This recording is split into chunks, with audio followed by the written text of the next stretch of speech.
Hola, hoy dentro de lo que son circuitos de corriente continua vamos a hablar de circuito paralelo, también conocido como divisor de corriente. Además, vamos a ver cómo se aplica la ley de Kirchhoff referente a los nodos o corriente, también conocida, o primera ley de Kirchhoff. Bien, aquí vemos un circuito cuya fuente de alimentación o batería la denominamos E1 en este caso, y es de 24 volts.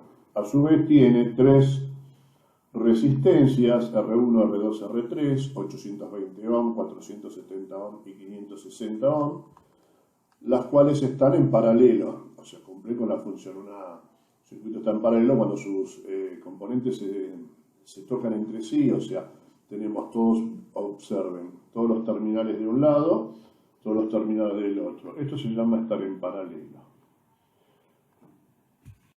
Bueno, ahora lo que hacemos es el famoso cuadrito, donde ponemos los cuatro valores principales, las cuatro filas de valores principales, el total y las resistencias a las cuales vamos a trabajar.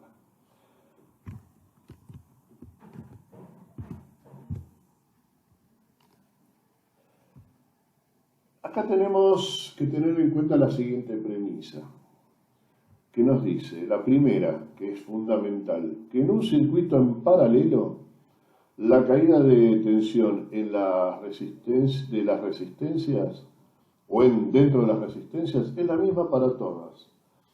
O sea, vamos a volver hacia atrás y veamos, o sea, la tensión que en este caso tenemos aplicada por casualidad o para este circuito en particular es justo coincide con la de la tensión de la fuente de alimentación, donde acá en este nodo, que es el mismo, si ustedes observan, esta línea utiliza, o sea, conecta estas tres terminales y este nodo, que se forman acá, que son dos pero son el mismo, podemos ponerlo con la misma letra, vendría a ser lo que hace que es paralelo. Bueno, acá tenemos negativo, acá tenemos positivo, y la tensión es de 24 volts en este caso, que está aplicada porque es justo la de la fuente, y acá entre este punto y este punto tenemos 24, acá entre este y este es 24, y entre este y este es 24.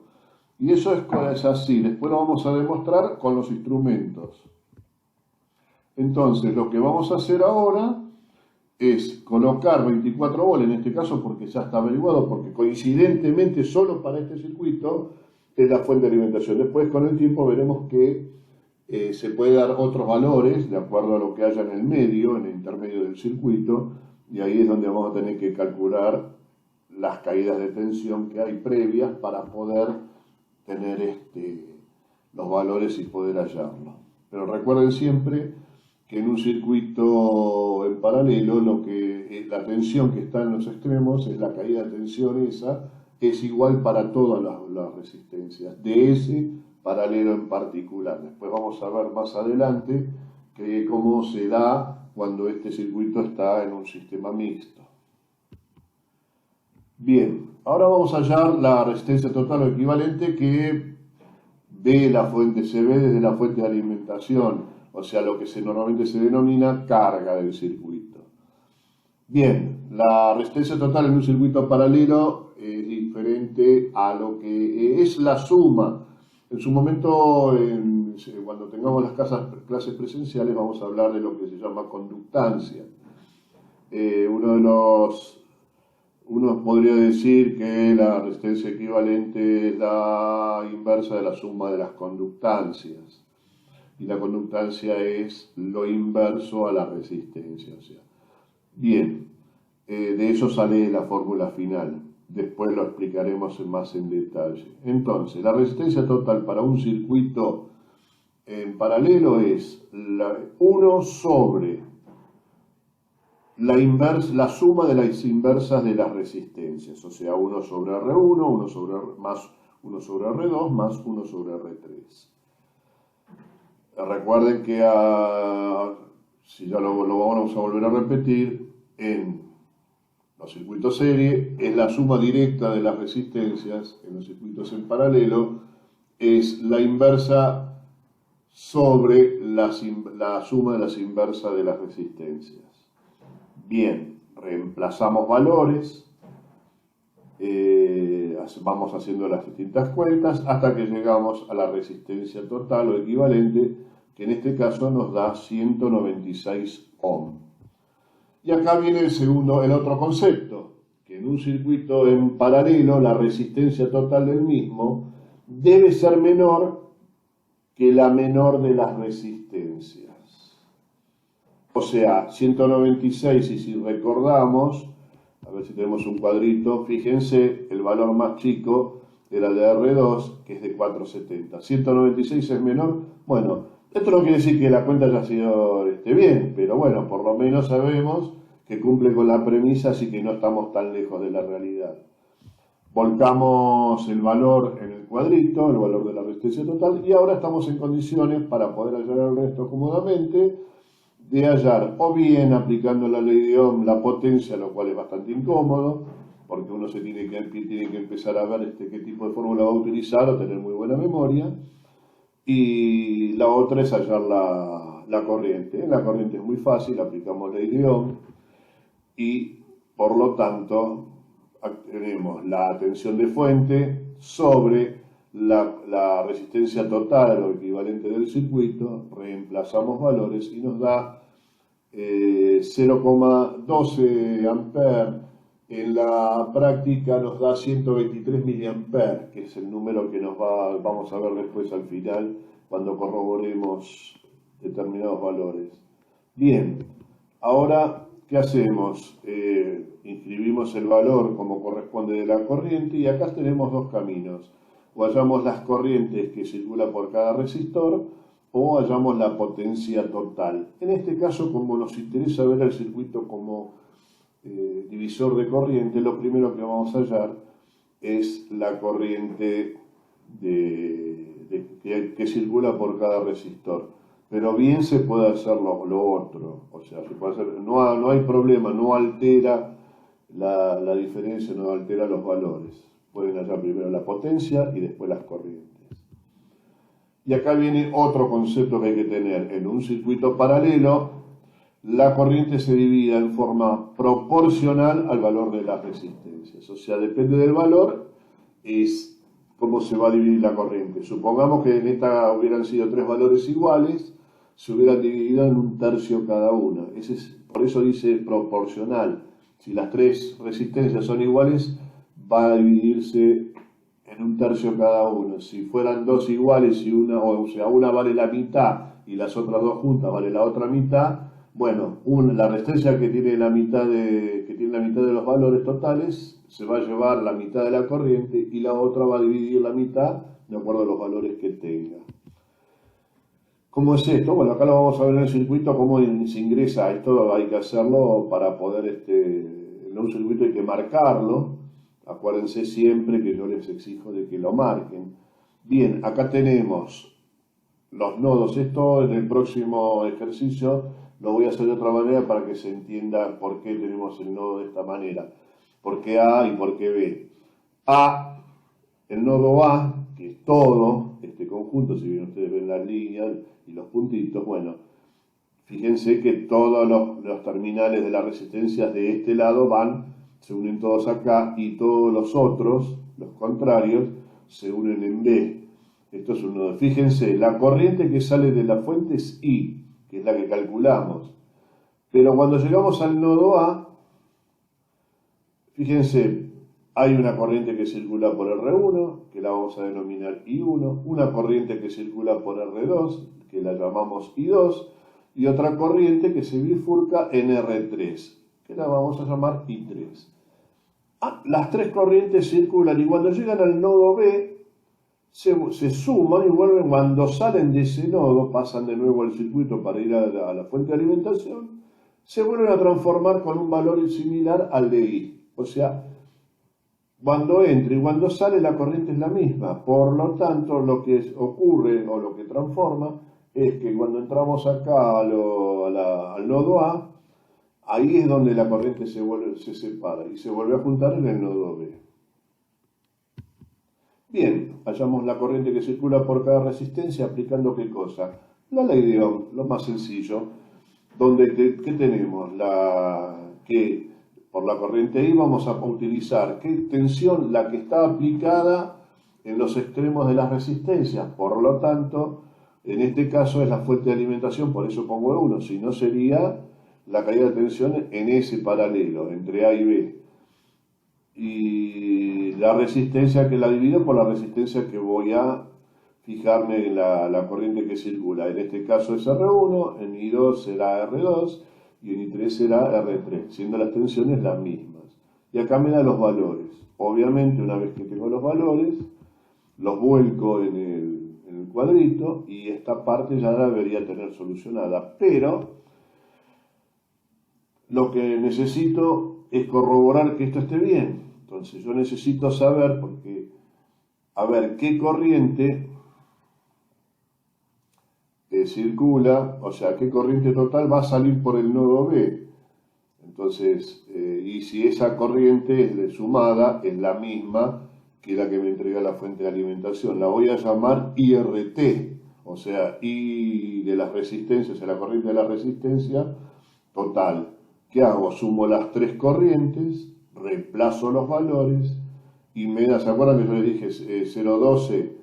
Pero que en realidad el instrumento me va a dar 0,123. Bueno, esta es la verdadera corriente sumada, o sea, la suma me da esto, no lo puedo obviar, pero si yo hago el producto lo puedo poner en 0,12.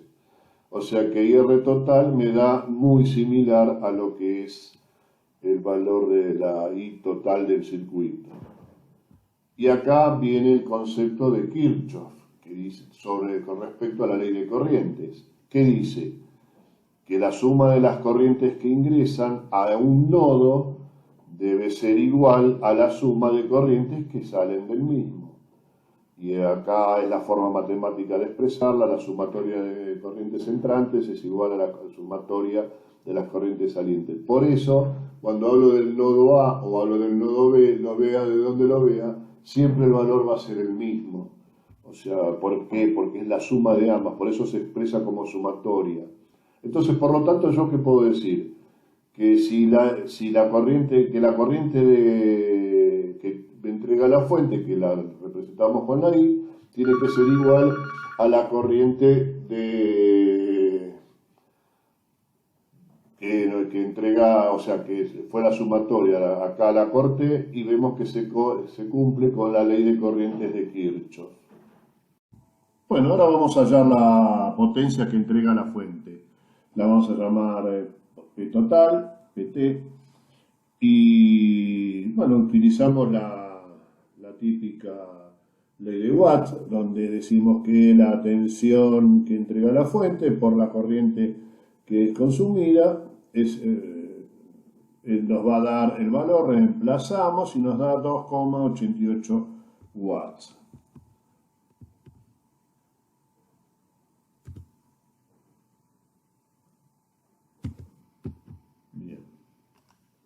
Acá tenemos, inscribimos el valor, ya tenemos todo lo demás, y bueno, ahora lo que nos resta es ver qué potencia disipa cada resistor, lo cual aplicamos las fórmulas que ya conocemos. En este caso, para la caída, la potencia que disipa siempre es la tensión, acuérdense, la tensión que está aplicada sobre los extremos o sobre cada nodo, que en este caso es la misma de la fuente, y lo multiplicamos por la corriente que circula por cada resistor.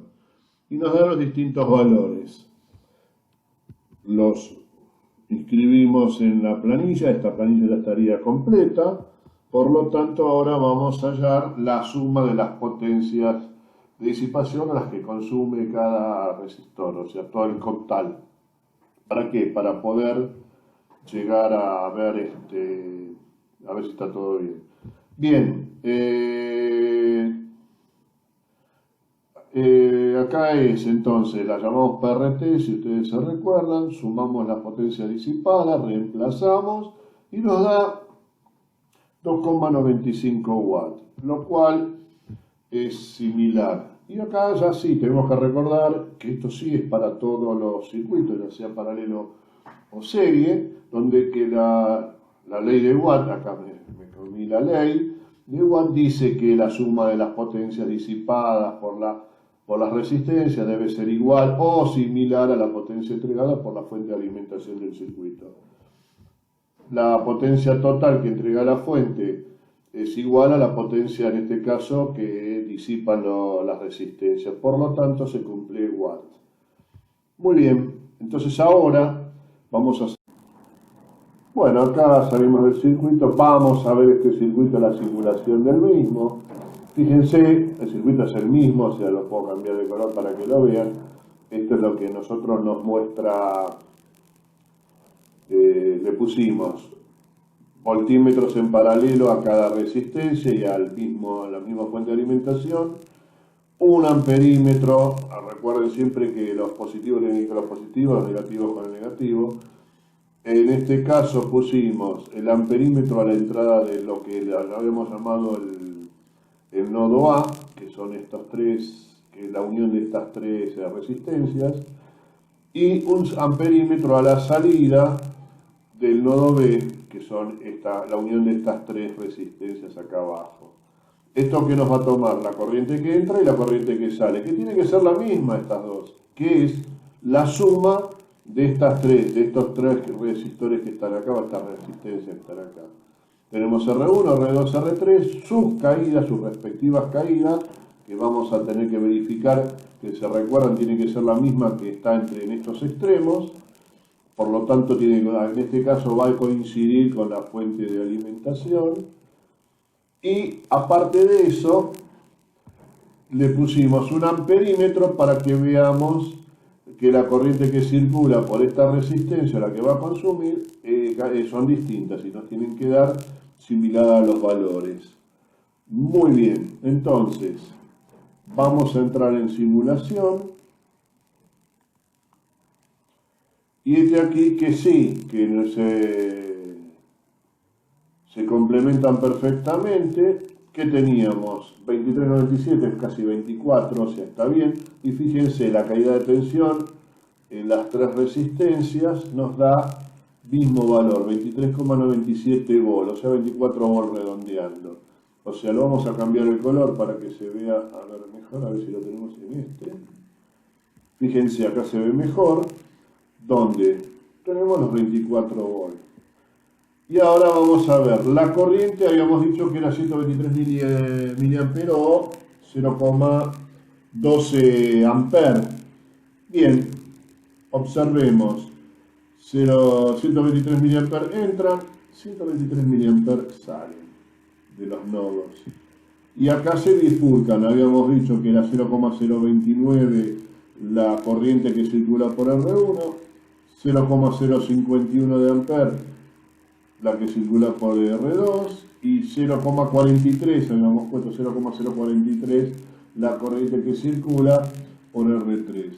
Acá se ha cumplido, o por lo menos vemos en la práctica, que se cumplen las condiciones, habíamos hecho bien los cálculos, dentro de todo está bien, y se cumplen los valores. Este es un circuito que es muy aproximado a lo que es la realidad, o sea que está bien. Bueno, en la próxima clase vamos a ver algo parecido. Esto ténganlo en cuenta para seguir las secuencias, salvo esta simulación no, pero sí tengan en cuenta de hacer los pasos para el ejercicio que tienen ahora y hacerlos tal cual para poder complementar todos los puntos que van a responder. Bueno, nos vemos en la próxima.